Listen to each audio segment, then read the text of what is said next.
Phê luôn anh em, mùa giải mới bắt đầu.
Well, they say football's only a game, but you should try telling this lot. Without a doubt, it is the week's most eagerly awaited contest. A sporting event which has magnificent scenery as its backdrop. Đâu em mang anh cái điều khiển điều hòa đấy cái. Em bật điều hòa ở trong đấy đi. And we are glad to have you alongside us for it. And we have in front of us this gloriously imposing arena, absolutely perfect for a game of this nature. Things have got underway here pretty promptly. Zakaria did just about enough to come out on top there.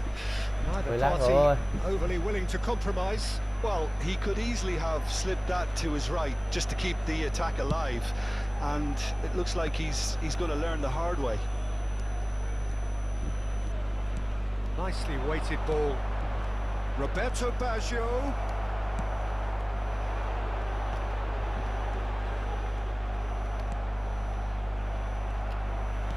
Ủa kìa. No, that was never going to make it. Zakaria. Roberto Baggio. Who do you, Jim, see making the difference here? This man Rudiger's going to be a very stern test for any attacker to beat, Peter. He's amongst the smartest defenders around with his positioning, and he's got the pace and strength to deal with the quickest opponent. He's not going to fall for cheap tricks either. He's just not that type to dive into tackles. Yeah, I'm inclined to agree. Eze. Vietnam appearing to have the better of things in these early exchanges. Đấm mê thế rồi, đấm mê rồi. Tác động rất nhỏ đến từ Maradona. Well, Peter, when you're up against a speedster, you've got to get to him early and not let him get into his stride, and they're just not doing that.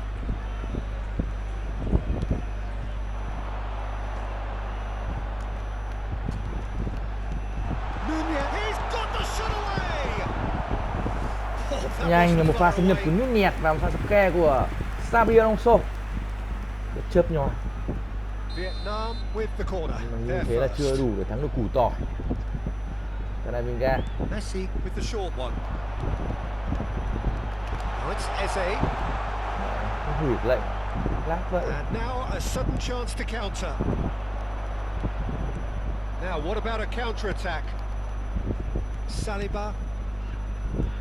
Giật. Hernandez.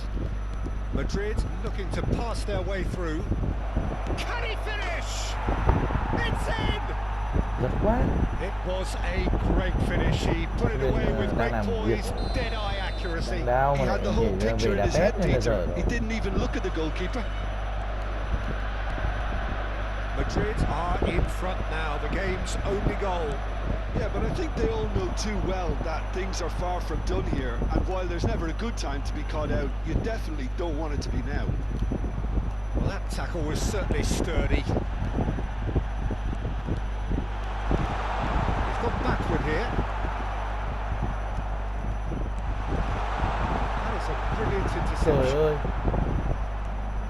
Không tốt của Ronaldo. Well, I wouldn't quite advise they should resort to risk-taking at this stage. There's plenty of time left yet. Maradona. Hernandez has it in a wide position. Terrific header. Oh, just couldn't turn it in. No, that was a slick move, and there were several options in the box to pick out.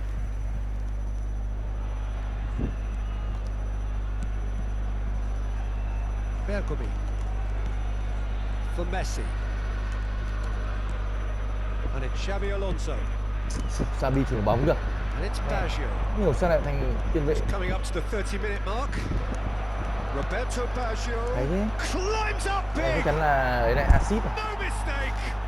Tạt quả này vãi cái đái luôn. They have done it again.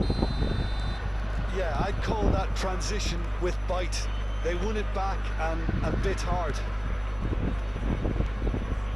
Things starting to look very comfortable. Well, they're very much the better team at the moment, Peter, and no doubt will be looking to cause even more damage here. Xabi Alonso. Camavinga. Well seen, saw that coming. He read that really well and stopped it. Now it's Lewandowski. White. Pressing's intense, and it's paid off. Looking for the run. He's in plenty of space here. It's gone for a throw-in. Oh, terrible pass. Can he put it away? He scored! Thất bại. Terrible error, duly punished. Một trong những kinh nghiệm đá pet là anh em không nên nghiêng về. Nhìn nó rất thoáng nhưng mà đấy là cái bẫy. Đặc biệt là bóng này. Tôi rất nhiều rồi. Kinh nghiệm là ném lên trên, ném mạnh lên trên. Oh, that's nice. Nên vừa không khác gì một bàn nào cho đội chúng tôi. There's a beautiful simplicity about this contest. Willing running on one Trời ơi, side, vâng, dogged defense on the other. Sốc mang ngoài. And it's Messi. Oh, good read. That was well played, well stopped. Xabi Alonso gives it back. He's got no choice here. He had to go backwards. Bergomi. And it's Bergomi. Great run on the overlap here. And here's Messi. Here's Vieira. Added minutes has been indicated. We are into overtime. Promising, but the final ball is just not quite right.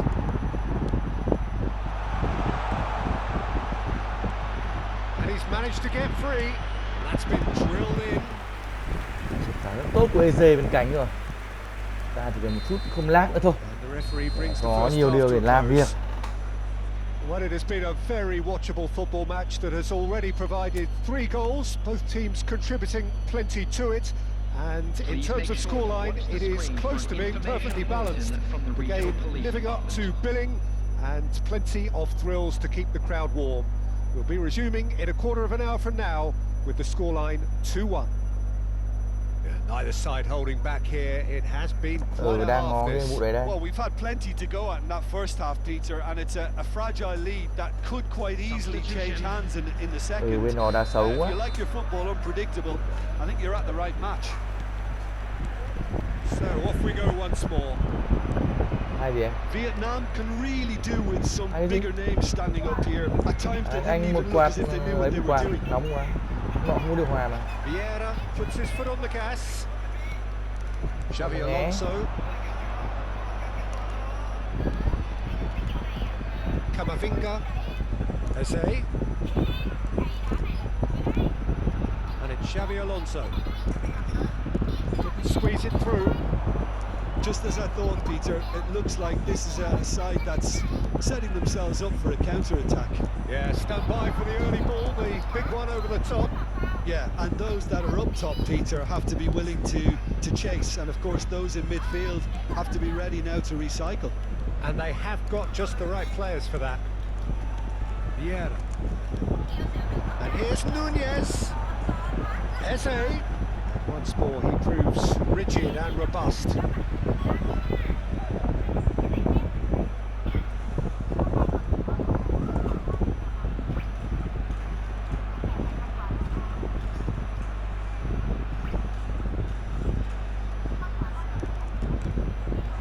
Camavinga.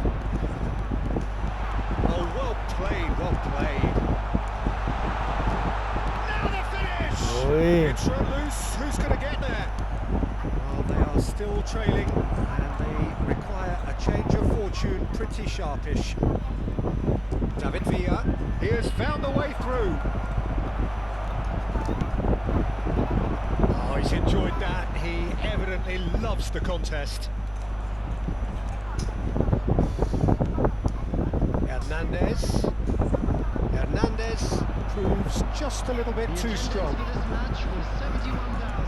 He really is being given no time to think on the ball now. Yeah, what they've got to realise, Peter, is that they won't get away with excessive force for long, so they're running a fine line now. Turan.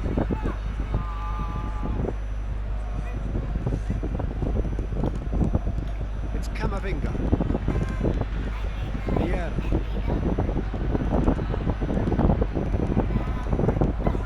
Zakaria. Hernandez. Roberto Baggio. Well, it didn't look good for a while, but that was brave defending, and they got away with it.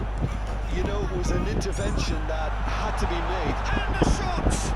Siêu phẩm của Nuno. They have done it! They have their equaliser! Hai đều. The writing was on the wall. It looked like this was going to happen, and it has.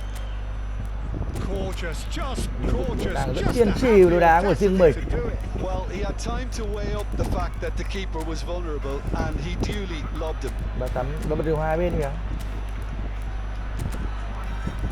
Tôi đang lườm.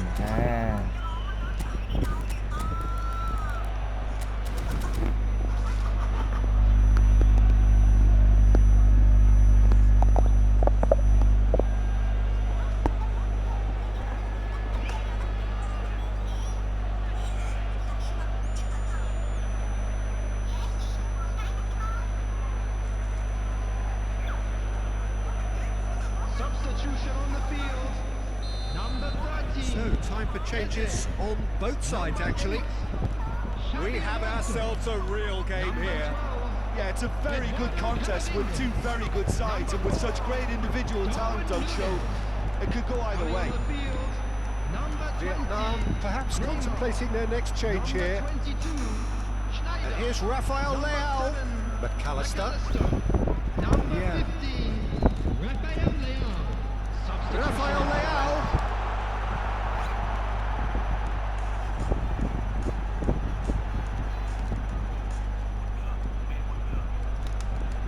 Almost 75 minutes on the clock now. And here's Rafael Leao. Expertly cut out, really nicely done. Hernandez could move up a gear here. He's found a way through. And here's Nunez. Very nicely done. That is good pressure, just hounded him off it. Well, they deserve an awful lot of credit for their commitment to the cause, but it's a goal credit that would be most welcome now. He's going for goal! Oh no, that could be a costly miss. Dante fully appreciates that he could have won it then, and now he'll be all the keener not to lose it. Size really matters, and it's time to make it matter now.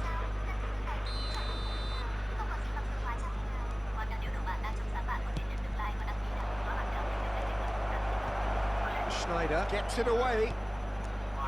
Hernandez.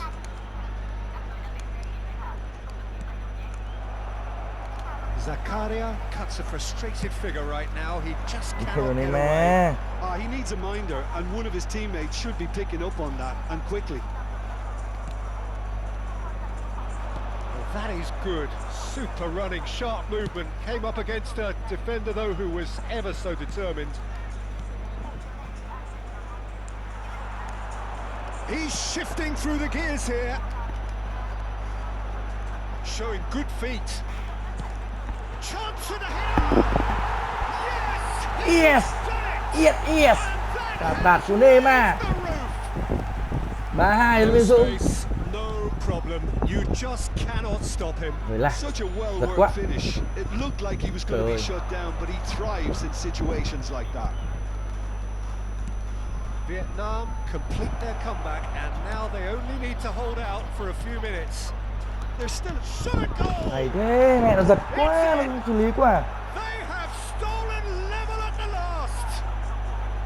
Well, was he ever going to miss that? Of course he wasn't. 4 năm thằng mà để thằng này nói ở đây. can't believe his luck. He was allowed David so Villa. much room when he should have been boxed in. After 88 minutes. So all square with almost no Tưởng time chừng chúng remaining. ta có bao nhiêu thắng không? Credit where it's due. This is great attitude. Now the only question is whether there's enough in the tank to grab another. There will be 3 minutes at a time. And it's Vieira. Nice sequence of passes this. Rafael Leao! Là nào mày bật xem đi để mưu.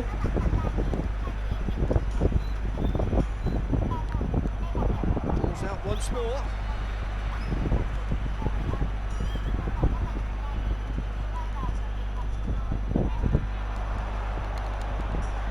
Now it's McAllister. Schneider is onto this. Dealt with nicely by the defence. De Bruyne does really well to win the ball there. He's looking to set free a runner. Well played, that has snuffed out the danger. And Tưởng that's rằng it. những trận thắng không. Các bạn nói không hơn Lê Dũng. What a magical football match and genuine respect all round.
Con tắm chưa?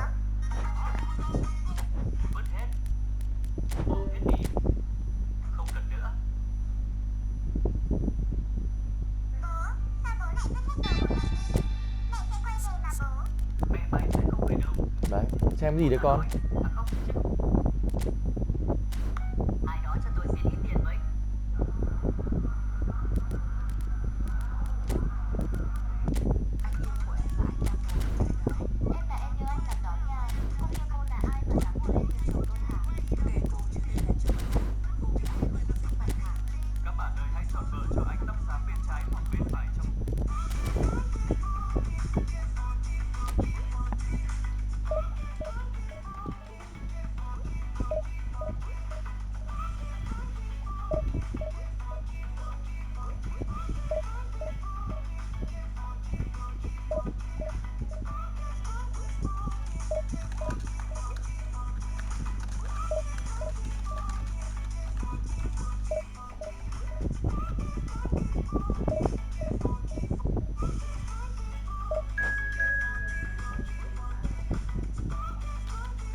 Về tắm đấy các con ơi.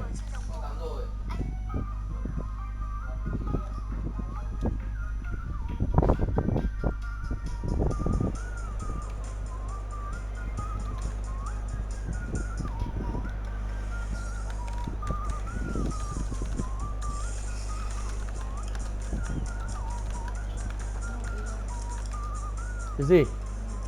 Cái gì? Con vào tắm đi đã. Cả hai thằng tắm đi.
Hello and welcome to everybody. It's an absolute thrill to welcome you to this day one clash, and no day of course engenders hope or optimism more than this one.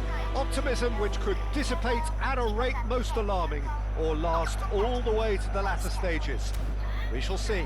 Well, there's a real familiarity about these scenes here. The followers of one of the most formidable teams in the history of football, ensuring that yet again this will be an occasion for the game's ultimate glitterati. And already we're underway here. Oh, it's a promising build-up this, plenty of really nice passing. Jim, who do you pick out as the telling individual today? I've always been impressed with this boy, Pau Cubarsí. It never ceases to amaze me, Peter, how the Catalans always manage to unearth all of these gems, especially in an age where the demand is quite high on defenders. He's really the perfect package. Well, quite no argument for me on that one. Messi. That's a promising run he's making on the right. Modric. And that should get the job done. Messi, well, he was given the time and room initially to hold on to the ball, but eventually he was squeezed that bit harder and the task became too much. I think he's got to be a little quicker in his distribution and get others into the match. And here's Bellingham. Bellingham! Well, he should have done better, and he knows it. Yeah, I think he's going to be a bit disappointed with that, Peter. You would have fancied him to at least hit the target.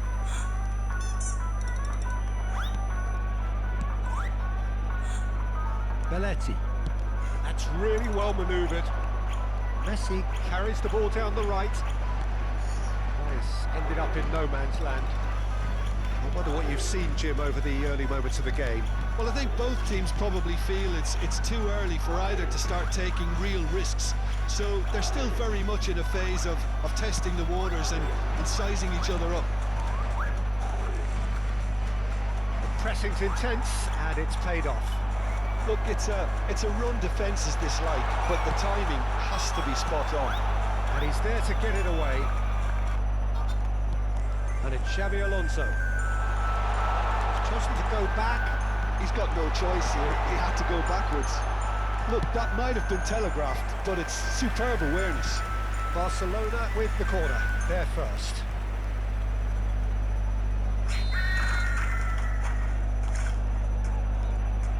Messi with the short one. Messi turns and goes back. Vãi. Phải đi xuyên người kinh vãi. Chance to go the other way. It looked as though that might lead to something quite promising, but it turned out that was not the case. In with the challenge. Mbappe. Oh, super find. And he's intervened well there.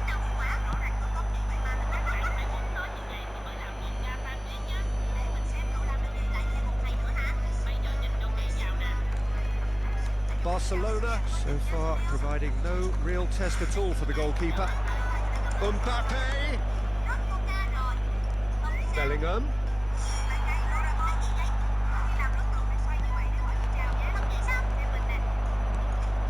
Camavinga. And it's Messi.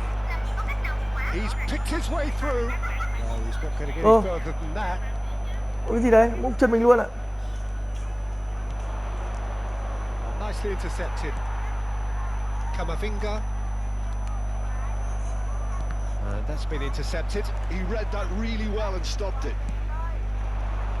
Vinicius Junior showing great feet there. Camavinga stood up well to him there. Chouameni. And it's Nacho. It's Camavinga. Is there any support? He might not need it. Oh, he's enjoyed that. He evidently loves the contest. Well seen. Saw that coming. That's great positioning. So good from him. And it's Messi. Xavi Alonso.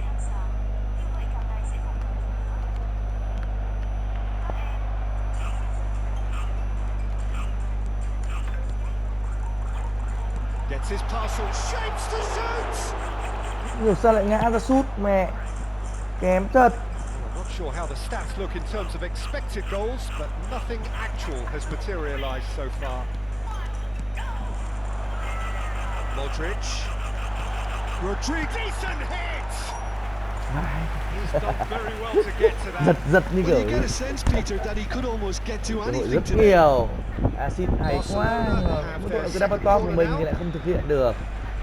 Thế mới buồn như này. Oh, he had to make that, and he did make it. Madrid are looking to go forward now. And it's Gì đến Modric. ngán làm gì đấy em ấy? Messi. Nacho.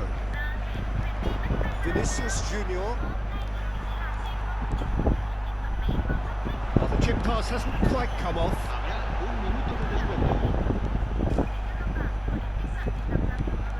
Trời ơi. Gì đó? Benzema. The referee brings the first half to a close. Well, there it is, half-time. Not a bad watch by any means. And the efforts of both sides have been good, but neither have been able to penetrate. And so we reach the break, and the game remains goalless.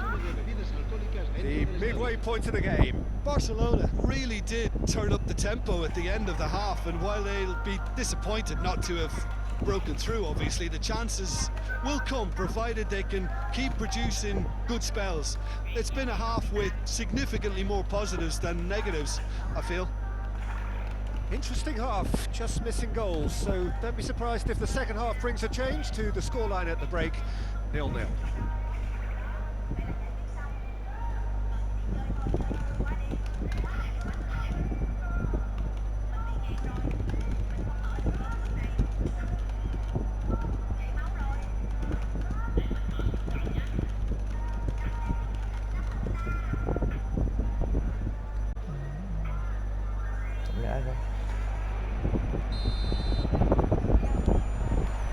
There's the start of the second half. Barcelona clearly have been the better side here. So if I was to say anything to them, it would be just keep going. If it's not broken, don't try to fix it. And that was very necessary. Ngồi lên con sao đấy?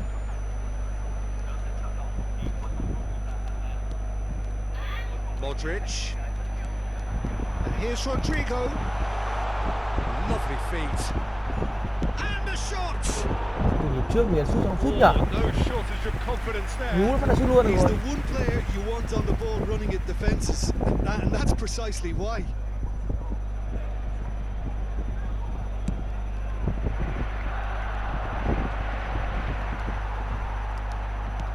And it's played forward. Oh, that's well spotted. Mbappe. Koundé. Well, they keep pressing like that as long as they can. Koundé does well to get it back. Now it's Benzema. Modric. Modric towering forward here. Now it's Vinicius Junior. He is through here. Camavinga. Big chance! Oh, he has stuck it into his own net. Ảo nhờ, truyền ảo thế nhờ. Mình mấy cái này căng quá anh em ạ. That's the last Này thing he wants to happen. I really sympathize. Oh, what a strange goal. I always thought he'd have an influence on the game, but not in that manner. Well, who saw that coming? It has certainly made things interesting. Look, often chances are hard to come by in these games, so just one mistake could be all it takes to make the difference. Well, the defence proved infallible then, but that won't be the last they'll see of him.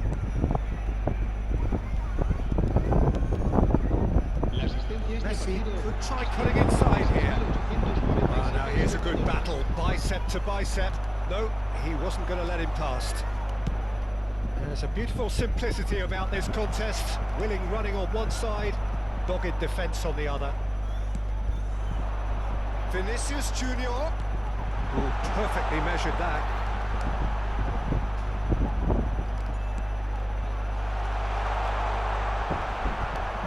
Double top của tôi.